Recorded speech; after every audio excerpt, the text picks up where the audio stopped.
there's always this pressure, I think, sometimes that I put on myself to always do more and do better and, I don't know, just keep going.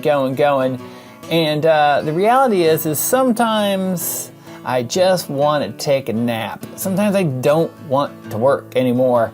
But what I've found in life, like right now making this voiceover, is that it's at these moments where you push through. And I'm not talking be a workaholic and do 18-hour days, 22-hour days, but I'm just talking like just because I don't feel like working on editing this video right now doesn't mean I shouldn't edit this video. Doesn't mean that I need a break. And in the past, I've talked about it briefly that growing up in athletics, I never always felt like getting up at 5:30 in the morning and putting a little tiny Speedo on and jumping in the freezing cold water.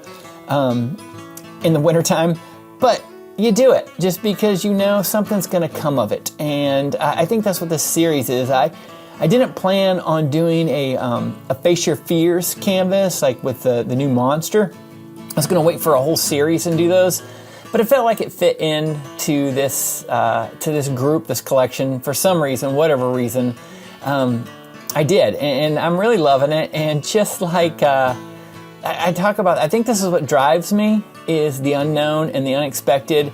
And that only happens usually happens when I push through in the times that I don't necessarily want to go in the studio, the garage, and paint.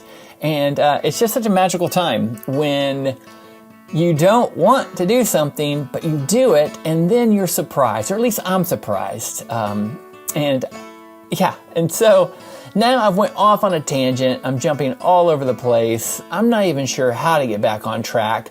But then again, who says we have to get back on track? Once again, I keep saying once again. I don't know why I say that, but I think what I'm trying to learn is to not repeat the mistakes of my past. I spent 10 years running a bicycle messenger company, and it was a dream come true. I love riding my bike. I loved being a bicycle messenger. I loved entrepreneurship.